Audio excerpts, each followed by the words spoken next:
I never imagined my own son would look me in the eye and tell me I wasn't family anymore.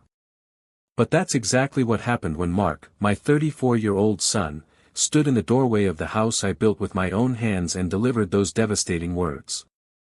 The trigger.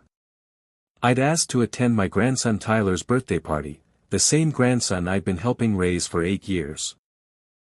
Mark's wife Jessica had been poisoning him against me for months, and apparently, I was no longer welcome in their family. The betrayal cut deep, but as I stood there processing his words, a cold clarity settled over me. As I continue, please subscribe, comment, like, and share this video. I stood on the front porch of the 2-story colonial house I had built with my own hands 35 years ago, staring at my son Mark through the screen door as his words echoed in my mind like a death sentence to our family relationship that I had cherished and nurtured throughout his entire life. "Grandpa, you're not part of this family anymore," he had said with a cold finality that suggested this wasn't a momentary outburst of anger but a calculated decision that he and his wife Jessica had made about my role in their lives and their children's futures. The immediate trigger for this devastating pronouncement had been my simple request to attend my 8-year-old grandson Tyler's birthday party the following weekend, the same grandson I had been helping to raise since he was born, providing financial support, childcare, and emotional guidance that had been essential for Mark and Jessica's ability to maintain their careers and lifestyle.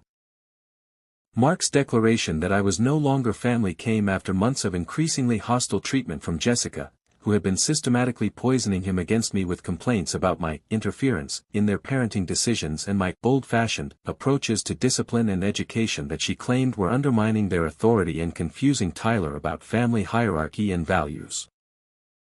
What made this confrontation particularly painful and shocking was that it was taking place on the porch of the house where I had raised Mark as a single father after his mother died in a car accident when he was only 6 years old, the house where I had sacrificed everything to provide him with stability, education, and opportunities that had enabled him to build the successful life he was now using to exclude me from. The irony of the situation wasn't lost on me as I stood on property that I still owned, being told by someone whose college education I had funded and whose current financial security I had helped establish that I was no longer welcome in a family that existed only because of my decades of love, sacrifice, and investment in their well-being and success.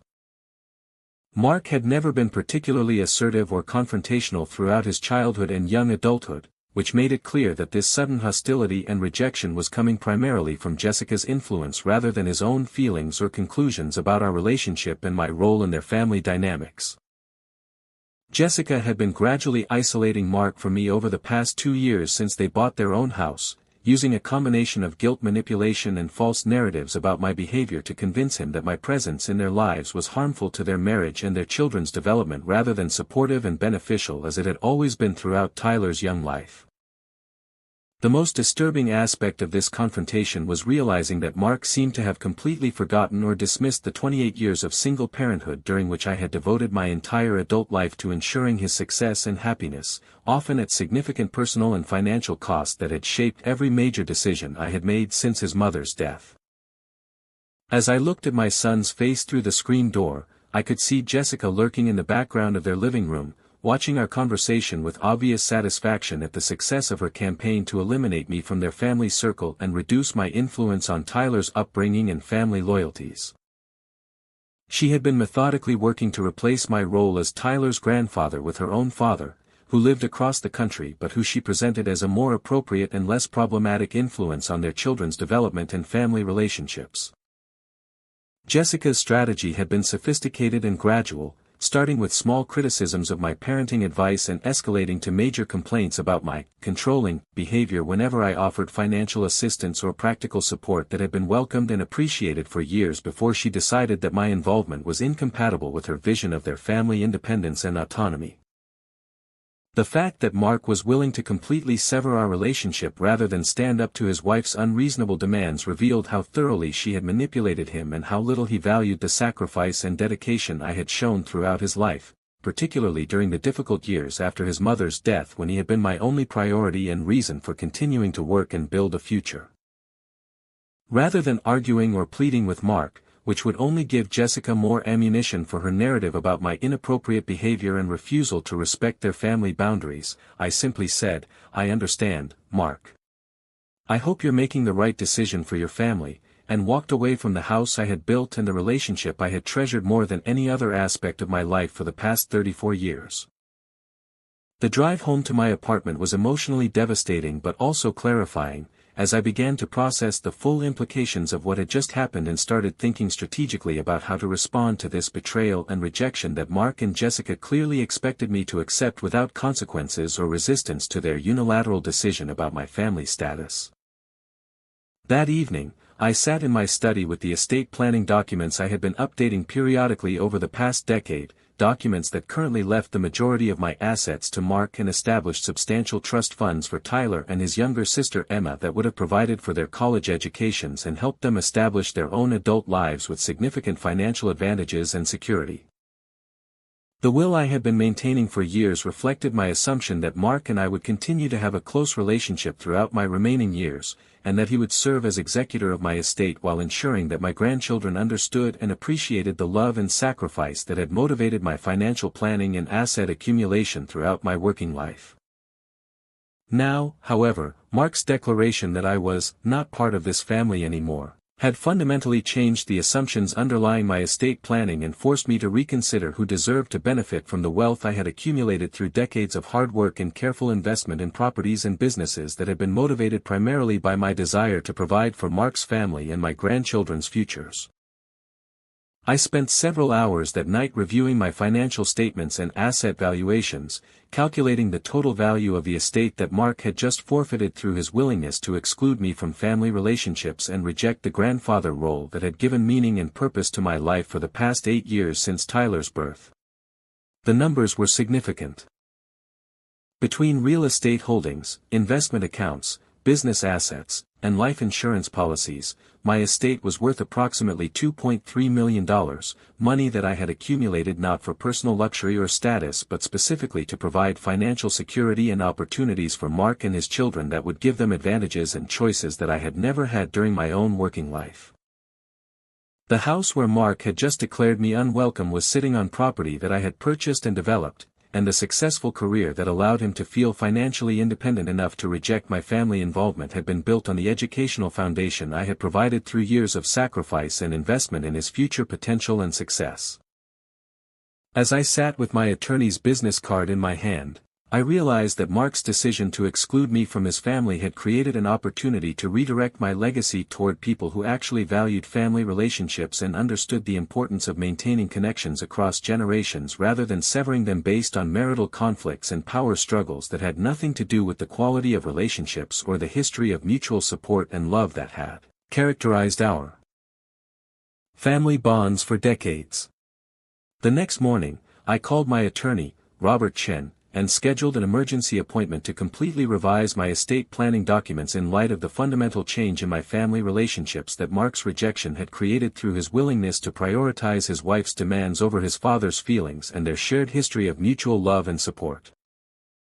When I explained the situation to Robert, he was shocked and saddened because he had known our family for 15 years and had witnessed the close relationship Mark and I had maintained throughout Tyler's childhood, but he also understood the legal and practical implications of Mark's decision to exclude me from family relationships and the necessity of updating my will to reflect the new reality of our severed connection. I instructed Robert to prepare new documents that would leave my entire estate to Tyler, with provisions that Mark would have no legal authority or involvement in managing the inheritance until Tyler reached age 25 and could understand the full history of our family relationships and make his own decisions about maintaining connections with the grandfather who had loved him unconditionally throughout his childhood. The new will included detailed explanations of my decision to bypass Mark entirely, documenting his declaration that I was not part of this family anymore, and explaining that someone who rejected family relationships had forfeited any claim to family inheritance and legacy that was intended to benefit people who valued and maintained family connections across generations. I also included provisions that would require Tyler to spend time with me and learn about our family history before gaining access to his inheritance, ensuring that he would understand the love and sacrifice that had motivated my estate planning and would have the opportunity to form his own opinions about family relationships based on direct experience rather than his parents' distorted narratives and manipulations. The new estate planning documents were completed and executed within a week, and I placed copies in a safety deposit box while sending notification letters to Mark and Jessica informing them of the changes to my will and the reasoning behind my decision to redirect my legacy based on their choice to exclude me from family relationships and reject the grandfather role that had been central to my identity and purpose for nearly a decade. The letter I sent to Mark was carefully worded and factual rather than emotional, explaining that his declaration that I was not part of this family anymore had been taken at face value and that my estate planning had been updated to reflect his expressed wishes about family relationships and inheritance expectations. I made it clear that this decision was final and irrevocable, and that any attempts to restore our relationship after my death would not change the legal distribution of assets that had been determined by his own words and actions during our final confrontation on the porch of the house I had built for his benefit and security. The notification letter also informed Mark that Tyler would eventually learn the complete truth about our family history and the circumstances that had led to changes in inheritance planning, ensuring that my grandson would understand the love and sacrifice that had motivated my life decisions and would be able to make informed choices about family relationships based on accurate information rather than manipulated narratives and false stories about my character and behavior. Mark's reaction to receiving the notification letter was immediate and predictable. He called within hours, suddenly eager to have a conversation about our relationship and expressing concern about misunderstandings that might have created unnecessary conflict and family division that could be resolved through better communication and mutual compromise. His tone was dramatically different from the cold rejection he had delivered on the porch just weeks earlier, revealing that his declaration that I was not part of this family had been strategic manipulation rather than genuine feeling, and that he had expected to maintain the financial benefits of our relationship while eliminating the personal obligations and family connections that Jessica found inconvenient or threatening to her control over their household dynamics and child-rearing decisions.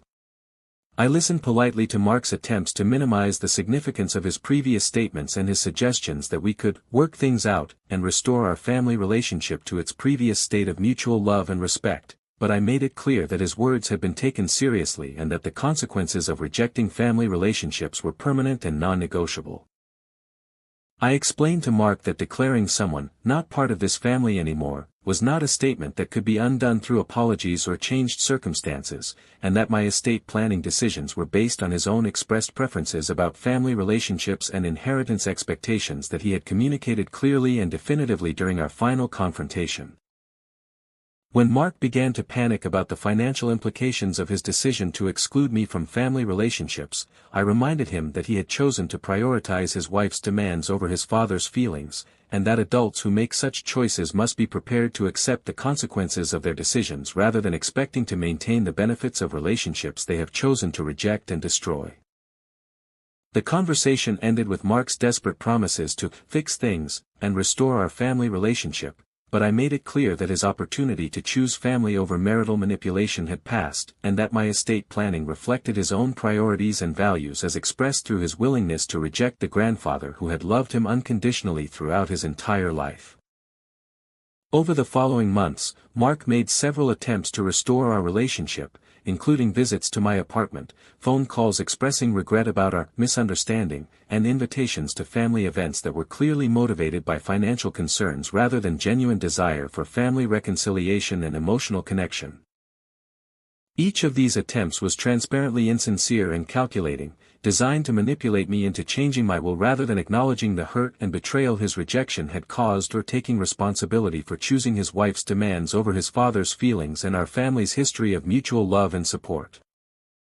I was polite but firm in declining these overtures, explaining that his declaration that I was not part of this family anymore had been clear and unambiguous, and that I was simply respecting his expressed wishes about family relationships while ensuring that my estate planning reflected his priorities and values as demonstrated through his actions and choices during our family crisis. The most revealing aspect of Mark's attempts at reconciliation was that he never directly addressed Jessica's role in creating the family conflict or acknowledged that her demands for my exclusion had been unreasonable and destructive to family relationships that had been beneficial and important for everyone involved, including Tyler and Emma, who had lost their grandfather's presence and support because of their mother's jealousy and control issues. Instead, Mark continued to characterize our conflict as a misunderstanding, that could be resolved through better communication, apparently hoping that I would accept partial restoration of family relationships while allowing Jessica to maintain her control over family dynamics and decision-making processes that determine my access to my grandchildren and my role in their upbringing and development. This approach revealed that Mark had learned nothing from the consequences of his decision to reject family relationships, and that he was primarily motivated by financial concerns rather than genuine recognition of the value and importance of our father-son relationship and our shared love for Tyler and Emma. 2 years after our final confrontation, Tyler began asking questions about why Grandpa Jack wasn't present at family gatherings and birthday celebrations anymore, questions that Mark and Jessica initially tried to deflect with vague explanations about family conflicts and adult decisions that children wouldn't understand or appreciate. However, Tyler was intelligent and perceptive, and he began to understand that his parents had deliberately excluded me from family relationships rather than allowing natural family connections to continue and develop based on mutual love and respect between generations.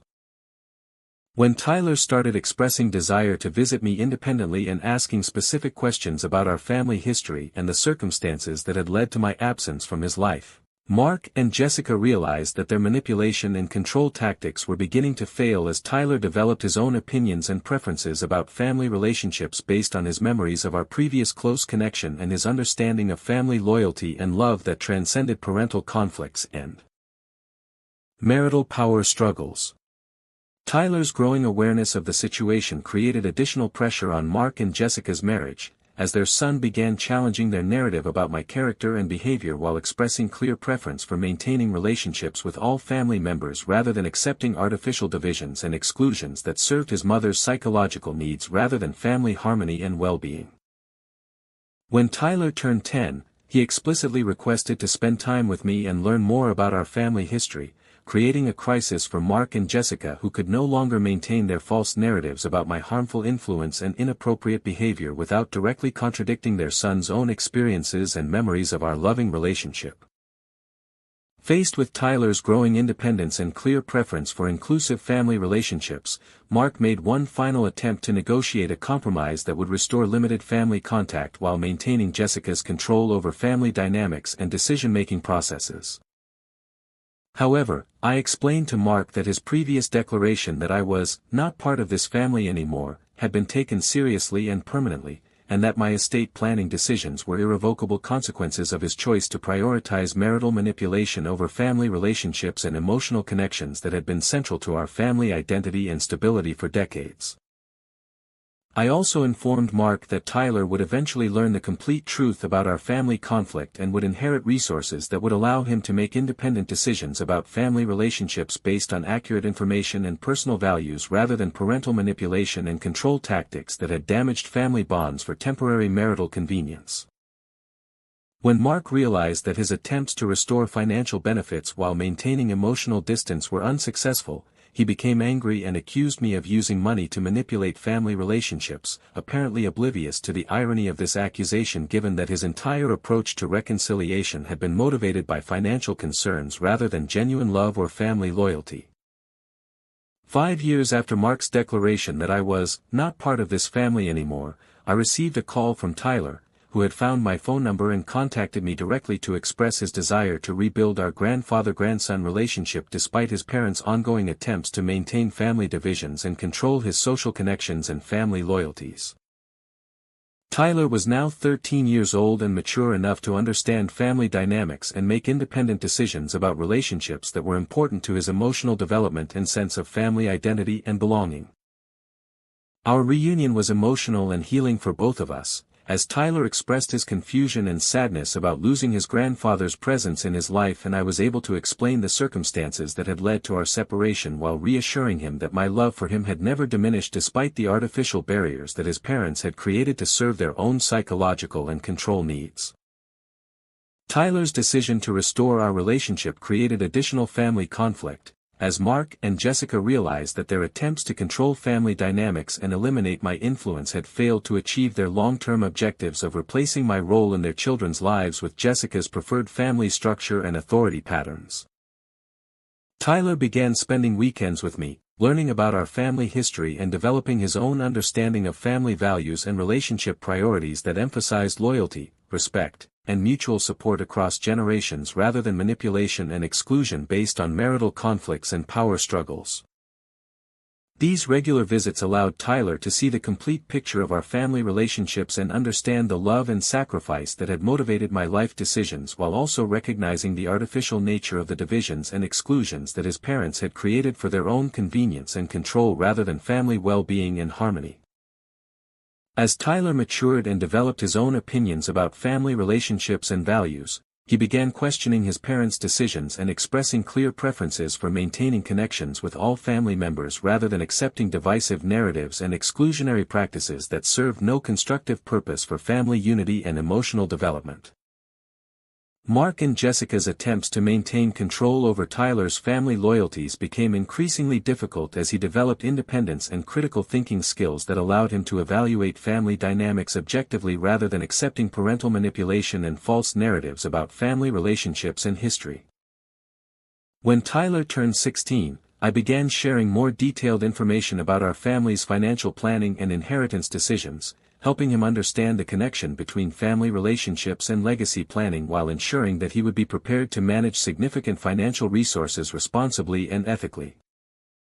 The education I provided Tyler about financial responsibility and family legacy was comprehensive and practical, covering everything from investment strategies and business management to the importance of maintaining family relationships and supporting future generations through wise financial planning and generous resource sharing. Tyler understood that his inheritance was not just money but a legacy of love and sacrifice that carried responsibilities for maintaining family values and supporting other family members who demonstrated loyalty and respect for family relationships and generational wisdom. I also explained to Tyler the specific circumstances that had led to changes in inheritance planning, ensuring that he understood how his father's decision to reject family relationships had influenced estate planning decisions while emphasizing that Tyler would always have the opportunity to choose his own path and make independent decisions about family relationships based on his personal values and understanding of family history and dynamics.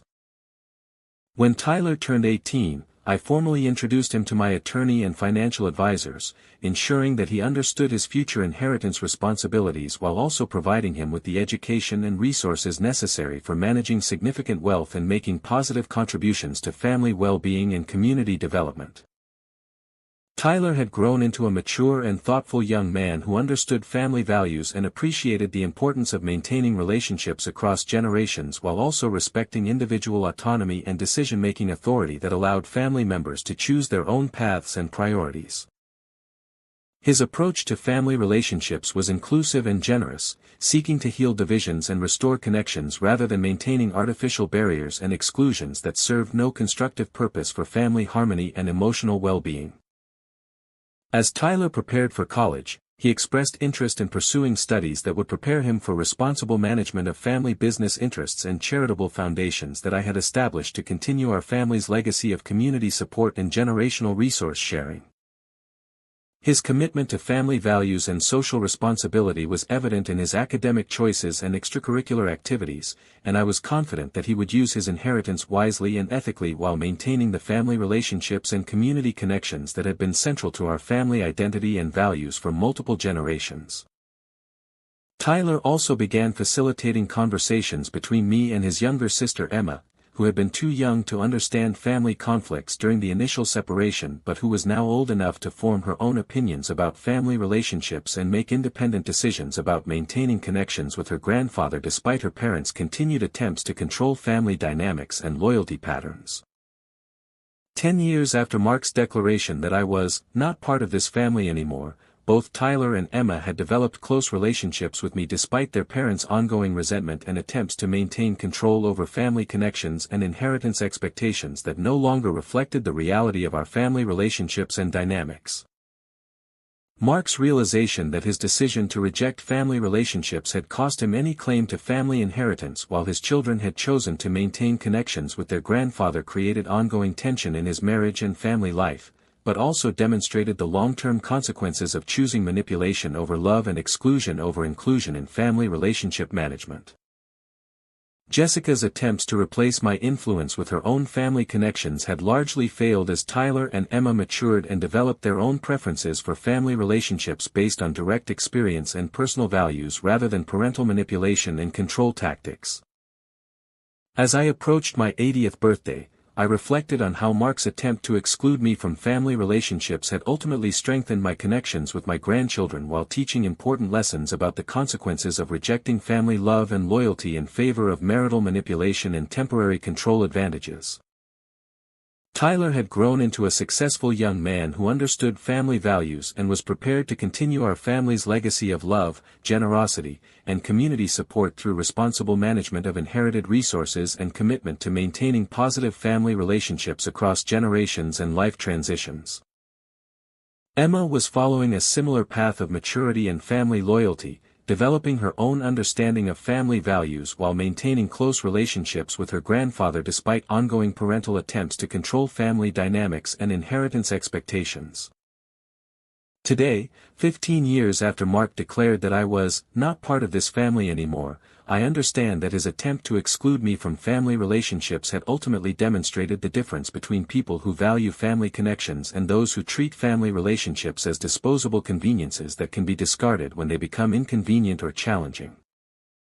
Tyler and Emma had chosen to maintain family relationships based on love and respect rather than accepting artificial divisions and exclusions that served their parents' psychological needs rather than family harmony and well-being, proving that authentic family bonds are stronger than manipulation and control tactics when given the opportunity to develop naturally and honestly. Mark's decision to reject his father had cost him not only a significant inheritance but also the respect and loyalty of his own children, who had learned through direct experience the importance of family relationships and the consequences of choosing manipulation over love in family decision-making and relationship management. The will that I had updated that night 15 years ago had accomplished exactly what I intended. Ensuring that family resources would go to people who valued family relationships while teaching important lessons about the consequences of rejecting love and loyalty in favor of temporary advantages and marital manipulation that ultimately damaged family bonds and legacy preservation for future generations who deserved better examples of family values and relationship priorities. Don't forget to subscribe, comment, like, share this video, and activate the notification bell for more interesting videos.